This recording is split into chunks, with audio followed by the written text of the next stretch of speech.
Hello दोस्तों, स्वागत है आपका हमारे YouTube channel Lord Krishna coaching centre. और इस पढ़ने पढ़ाने की जो महफिल है हमारी, इसको हम आगे लेके चलते हैं। हमने संविधान का एक पार्ट पहले पढ़ा है और आज मैं पार्ट 2 लेके आया हूँ। दोस्तों, हमने लास्ट जो क्लास पढ़ी उसमें हमने पढ़ा संविधान का लागू होना। तो 26 जनवरी 1950 को हमारा संविधान लागू होता है।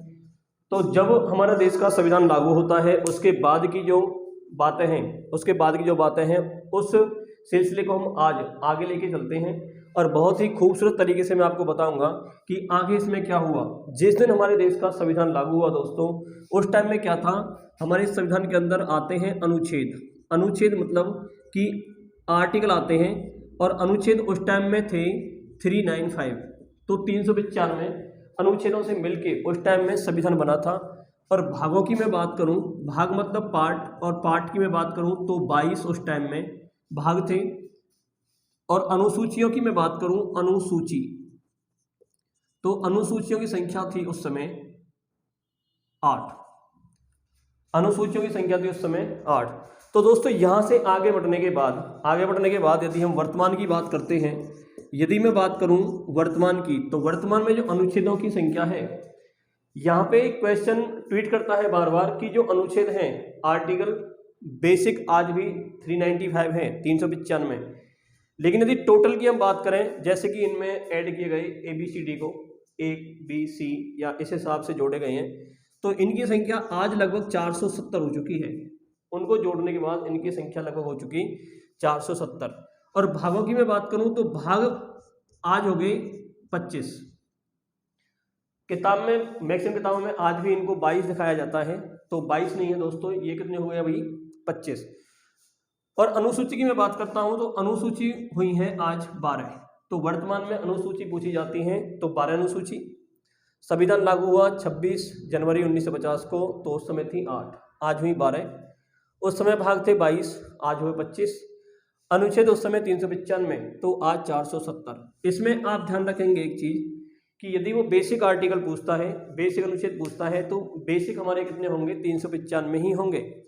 और आज हम बात करें वर्तमान की तो 470 कैसे इंक्रीज हुए, तो जैसा मैंने आपको बताया ABCD करके पार्ट में जोड़े गए हैं, तो उनको कहीं भी बढ़ाया या घटाया जा सकता है। ये हमारे कॉन्स्टिट्यूशनल अमेंडमेंट के द्वारा संविधान के अंदर कोई भी चेंजिंग हम कर सकते हैं, जिसको हम संविधान संशोधन कहते हैं, आर्टिकल 368 के अंदर जो आता है। तो दोस्तों, पूरा संविधान है जो, वो इन 3 चीज़ों के ऊपर चलेगा, जैसा कि अनुच्छेद, भाग और अनुसूची। तो इसमें हम सबसे पहले किसको लेके चलते हैं, सबसे पहले हम पढ़ेंगे दोस्तों अनुसूची, क्योंकि ये दोनों पार्ट इससे अलग हैं। तो आज हम स्टार्ट करते हैं एक अपना टॉपिक अनुसूची का।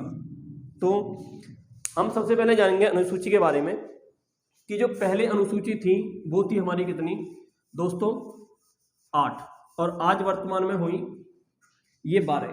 तो ये कैसे 8 थी और कैसे 12 हुई, इन सभी के बारे में हम ध्यान से देखेंगे। और ये आपके सामने मैंने लिख दिया है अनुसूची यानी कि 8। और वर्तमान की मैं बात करूं तो वर्तमान में है ये 12। तो सबसे पहली बात आती है अनुसूची नंबर 1 की। अनुसूची 1। तो अनुसूची 1 में क्या लिखा है, इसमें लिखा है दोस्तों संघ व राज्य का उल्लेख। संघ व राज्य का उल्लेख कि भारत में कितने संघ शासित प्रदेश हैं और कितने राज्यों का वर्णन किया गया है। तो वर्तमान में मैं संघ की बात करूं तो 8 संघ हैं, और राज्यों की मैं बात करूं तो 28 यानी कि 28 राज्य भारत में वर्तमान में हैं, जो पहले 29 हुआ करते थे जम्मू कश्मीर से पहले। तो जम्मू कश्मीर को यूटी बनाया गया, तो यूटी बनने के बाद हमारे राज्य हुए 28 और संघ शासित हुए 8। लेकिन जब जम्मू कश्मीर को राज्य से अलग करके यूटी संघ शासित प्रदेश बनाया गया था, तो इनकी संख्या 9 हुई थी। कितनी हुई थी, 9, जो वर्तमान में घटकर 8 रह गई है। क्योंकि आपको पता होगा कि 26 जनवरी 2020 को 2 यूटीज को एक कर दिया, जैसे कि दमनदीप और दादर व नगर हवेली को एक साथ जोड़ दिया गया है। तो इनकी संख्या वर्तमान में है 8 और पहले थी 7। राज्य हुए 28, राज्य हुए 28। दोस्तों अनुसूची नंबर 2 में वर्णन किया गया है किसका? अनुसूची 2 में वर्णन किया गया है मुख्य पदाधिकारी, मुख्य पदाधिकारियों के वेतन व भत्ते। वेतन व भत्ते यानी कि जो मेन ऑफिसर्स हैं उनके वेतन और भत्ते, उनकी सैलरी और जो उनके एक्सपेंसेस हैं वो कहाँ से दिए जाते हैं, कितना उनका एक्सपेंस होता है और किस ऑफिसर्स की कितनी सैलरी होती है। ये मुख्य अधिकारी जैसे हम उसमें काउंट करेंगे राष्ट्रपति, उपराष्ट्रपति, गवर्नर, प्रधानमंत्री भी होता है लेकिन प्रधानमंत्री इसके अंडर हम ऐड नहीं करते। नेक्स्ट हम बात करते हैं अनुसूची नंबर 3, तीसरी अनुसूची की हम बात करते हैं। तो तीसरी अनुसूची में भी क्या है? मुख्य पद अधिकारियों के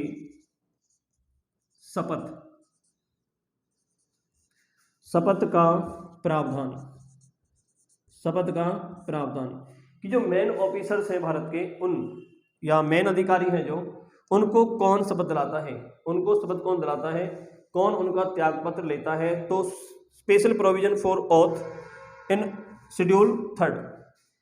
फोर्थ की हम बात करें चौथी अनुसूची की, तो चौथी अनुसूची में वर्णन किया गया है राज्यसभा,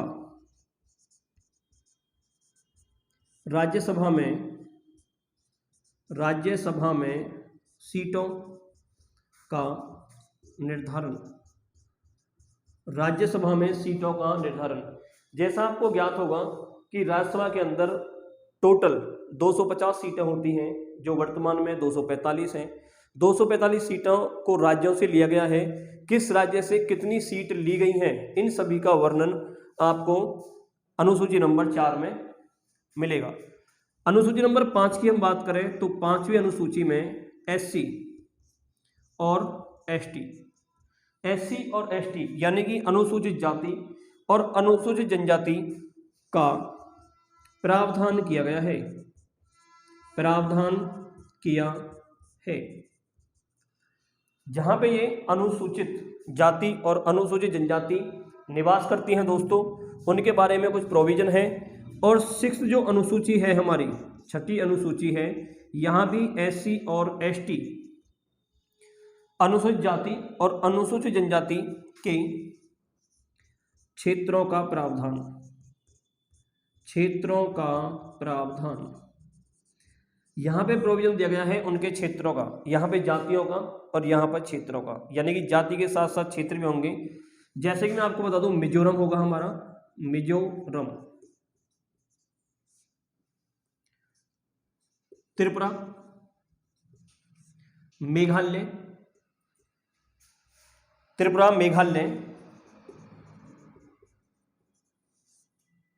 और असम। ये क्या होंगे दोस्तों हमारे? ये होंगे हमारे स्पेशल क्षेत्र जो शेड्यूल कैटेगरी के होंगे। और मैं बात करता हूं लास्ट यानी कि 7वीं अनुसूची की। इससे नेक्स्ट होगी हमारी 7वीं अनुसूची, और 7वीं अनुसूची में बात होगी किसकी? 3 सूचियों का वर्णन। इनको हम कहते हैं 3 सूची, या तो इनको हम 3 सूची कहते हैं, या फिर इनका जो वर्णन होता है इसमें होता है शक्तियों का विकेंद्रीकरण, शक्तियों का बंटवारा या शक्तियों का विकेंद्रीकरण। कि 3 टाइप की जो शक्ति होती है हमारे, एक संघ सूची, राज्य सूची और समवर्ती सूची। इन तीनों के बारे में हम बात करेंगे। नंबर 1 होगी यहाँ पे संघ सूची, संघ सूची, राज्य सूची और समवर्ती सूची। संघ सूची, राज्य सूची और समवर्ती सूची, ये हमारी 3 सूची इसके अंदर आती हैं जिनके अंदर शक्तियों को बांटा गया है, जिसके अंदर शक्तियों को बांटा गया है। तो दोस्तों आप इसका स्क्रीनशॉट एक बार ले सकते हैं, फिर हम आगे चलेंगे और आगे का सिलसिला हमारा यहाँ से आगे जारी रहेगा। जैसे हमने यहाँ पे पढ़ा है, पार्ट 2 है आज, पार्ट 2 है संविधान का, अनुसूची 8 को हमने जाना है। इसमें वर्तमान में जो 12 हैं इन सभी के बारे में हम जानेंगे, 8 से लेके 12 तक। अभी हम 7 तक पहुंचे हैं और 8, 9, 10, 11, 12 तक पहुंचेंगे। तो एक बार स्क्रीनशॉट आपको ले लें और फिर हम चलते हैं आगे।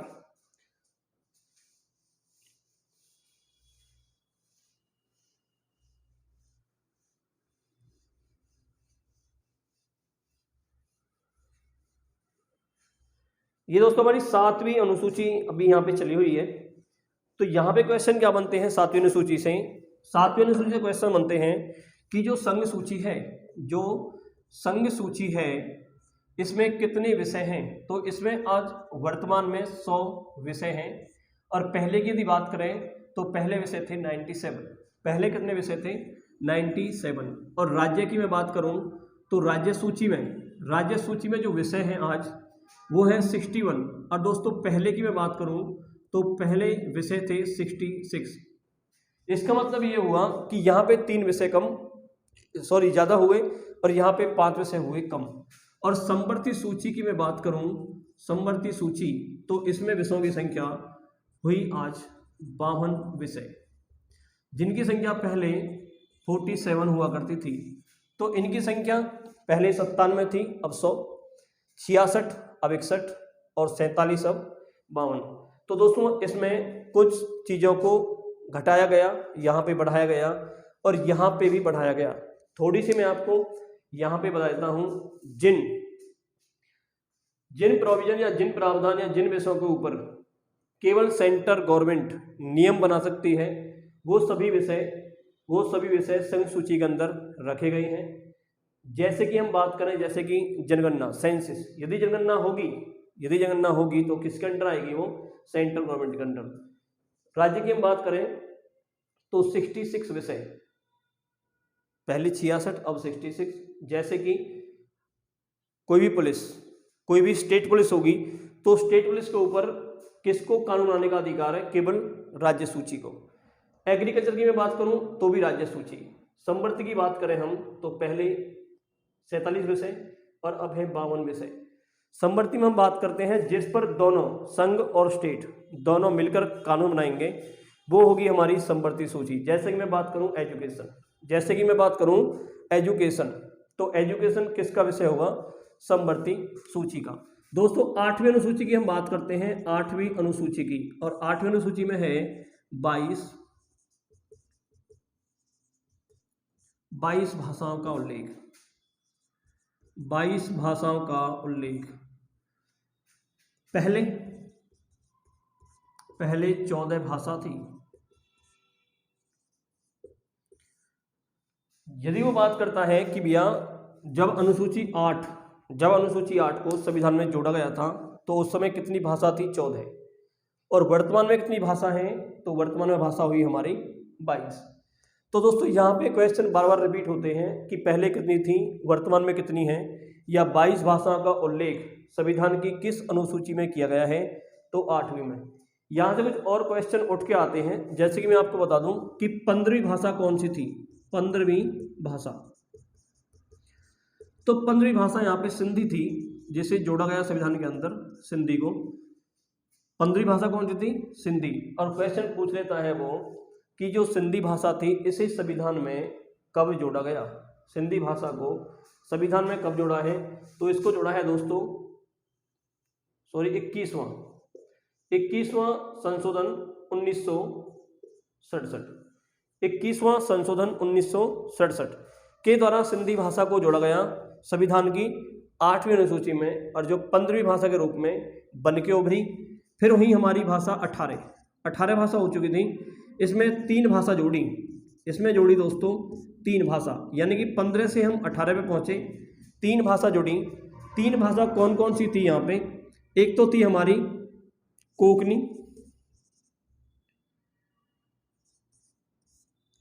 मणिपुरी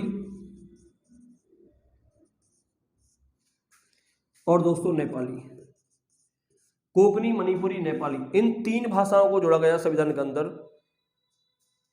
जोड़ा कब गया है? ये था हमारा 71वां संशोधन 1999। 1992 से पहले इन भाषा को जोड़ा गया। 71वां संशोधन हुआ 1992 में। और इसके बाद भाषा हुई हमारी टोटल बढ़ गई 22, यानी कि 4 भाषाओं को और जोड़ा गया, और जिनका नाम था बोडो, डोगरी, मैथिली और संथाली। और इसको जोड़ा गया दोस्तों 92nd यानी कि 92 अमेंडमेंट 2003।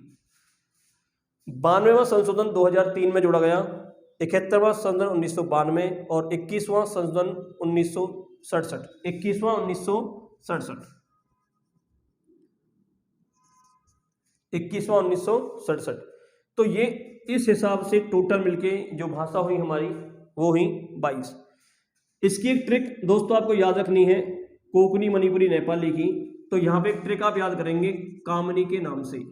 कामनी कोई लड़की है, उसको हमें याद करना है, जिससे हमारी 3 भाषा बनेंगी, कोंकणी, मणिपुरी, नेपाली।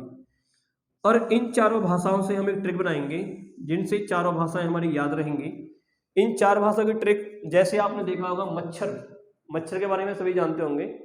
जैसे मच्छर खाते हैं तो उसके लिए हम लगाते हैं ओडोमास। क्या लगाते हैं? ओडोमास। तो यहाँ पे हमें लगानी है बोडोमास। ओ की जगह हमें बो जोड़ना है, और जिससे बनी हमारी बोडो, डोगरी, मैथिली और संथाली। तो बोडोमास हमारी ट्रिक हुई किसकी? 22 भाषाओं में से लास्ट की 4 भाषाओं की। तो इस बात को आप हमेशा ध्यान रखेंगे कि कौन सी भाषा कब जोड़ी गई। दोस्तों ये थी हमारी 8 अनुसूची, और इसके बाद 4 अनुसूचियों को संविधान के अंदर बाद में ऐड किया गया। उनके बारे में आपको बताता हूं कि जो 9वीं अनुसूची है, 9वीं अनुसूची है, इसमें क्या है? इसमें है भूमि अधिग्रहण, भूमि अधिग्रहण का प्रावधान। भूमि अधिग्रहण का प्रावधान यानी कि ये सुप्रीम कोर्ट में इसकी याचिका को दायर किया जा सकता है। भूमि अधिग्रहण का प्रावधान, इसको संविधान के अंदर कब जोड़ा गया? पहला संशोधन, फर्स्टवां, यानी कि फर्स्टवां पहला संशोधन 1951। क्वेश्चन आता है 9वीं अनुसूची को संविधान में कब जोड़ा गया? तो 1951 आएगा, या आएगा पहला संविधान संशोधन। किसका वर्णन किया गया है? भूमि अधिग्रहण का। 10वीं अनुसूची पूछता है तो इसमें वर्णन किया गया है दल बदल अधिनियम। दल बदल अधिनियम का वर्णन किया गया है अनुसूची नंबर 10 में। जोड़ने की बात आती है तो कब जोड़ा गया? तो 52वां संशोधन 1985। 52वां संशोधन 1985। दोस्तों जो 9वीं, 10वीं, 11वीं, 12वीं हम पढ़ रहे हैं, सबसे ज़्यादा इंपॉर्टेंट और सबसे ज़्यादा एग्जाम में आने वाली ये अनुसूची हैं। सबसे मोस्ट इंपॉर्टेंट 8, 9, 10, 11 और 12 जो हम पढ़ेंगे आगे, 11वीं और 12वीं। तो 11वीं अनुसूची में मैं बता दूं आपको, वर्णन किया गया है पंचायतों का। 11वीं अनुसूची में पंचायतों का वर्णन किया गया है, जिसको 73वां संशोधन 1992-93 में जोड़ा गया। 73वां संशोधन 1992-93 में जोड़ा गया पंचायतों को। और इसमें विषय पूछे जाते हैं तो 29 विषय होते हैं पंचायतों में। पंचायत के विषय यदि एग्जाम में पूछता है वो, तो हमारा आंसर होगा 29 विषय। 12वीं अनुसूची में बात करता हूं तो 12वीं व लास्ट की अनुसूची थी हमारी 12वीं, जिसमें नगर पालिका या नगर निगम या शहर की जितनी भी इकाइयां होती हैं उन सभी को यहाँ पे जोड़ा गया है। और इनको जोड़ा गया 74वां संविधान संशोधन 1992-93। 1992-93, 73वां और 74वां, बस 2 संशोधन अलग अलग हुए, पंचायत और नगर पालिका, 11वीं 12वीं। दोस्तों इसमें भी कभी कभी विषय पूछता है ये, तो विषय में हमें यहाँ पे क्या लिखना है? यहाँ पे होते हैं 18 विषय। यहाँ पे होते हैं 18 विषय। क्वेश्चन यहाँ पे और भी बन जाते हैं, जैसे कि क्वेश्चन पूछ लेता है कि पंचायतों के पहले चुनाव भारत में कब हुए? तो ये नागौर डिस्ट्रिक्ट में हुए थे 2 अक्टूबर 1959। 2 अक्टूबर 1959 को पहला पंचायत चुनाव हुआ नागौर डिस्ट्रिक्ट राजस्थान के अंदर। और उस समय भारत के प्रधानमंत्री जवाहरलाल नेहरू जी हुआ करते थे, जब भारत में पहली बार मुद्दा उठा पंचायतों का। दोस्तों यहाँ पे पंचायतों में फिर क्या मामला सामने आया था, तो यहाँ पे पंचायतों को किया गया था 3 टायर। मैं ऊपर का जो पोर्शन है थोड़ा सा मिटा देता हूँ इसको, और थोड़ा सा पंचायतों के बारे में हम बात करेंगे। 3 सतर की पंचायतें यहाँ पे बनाई गई हैं। यहाँ पे पंचायतों को किया गया है 3 स्तरीय, यानी कि और 1/3 1/3 महिलाओं को यहाँ पे आरक्षण दिया गया। पंचायत और नगर पालिका दोनों में महिला को 1/3 या 33% रिजर्वेशन दिया गया कि यहाँ पे महिलाएं चुनाव अब लड़ सकती हैं। चुनाव यहाँ पे महिला लड़ सकती हैं 33% महिलाएं यहाँ पे चुनाव लड़ेंगी। किसके लिए? पंचायत या नगर पालिका के लिए। यानी कि रिजर्वेशन मिला महिलाओं को कौन से संशोधन के द्वारा? 73वां और 74वां, पंचायतों में और नगर पालिकाओं में। ये बात आपको बिल्कुल ध्यान रखनी है। दोस्तों आशा करता हूं आपको वीडियो बहुत ही पसंद आई होगी, जिसमें हमने सारी जो हमारी अनुसूचियां हैं 12 की 12 अनुसूचियां, इनको हमने डिफाइन किया है। जो आपको अच्छे से पढ़नी है और अच्छे से ध्यान में जिन अनुसूचियों को रखना है वो 8 से लेके 12 तक, ये मोस्ट इंपोर्टेंट है। बार बार एग्जाम में रिपीट होने वाली जो अनुसूची है वो है हमारी 8 से लेके 12 तक। इनको आप बिल्कुल ध्यान रखेंगे। सबसे अहम फोकस यहाँ पे करेंगे 9, 10, 11, 12 पे, और इन अनुसूचियों पे जो बाद में ऐड हुई भाषा। तो दोस्तों मिलते हैं ऐसी एक नेक्स्ट वीडियो के साथ। तब तक के लिए दोस्तों जय हिंद, जय भारत।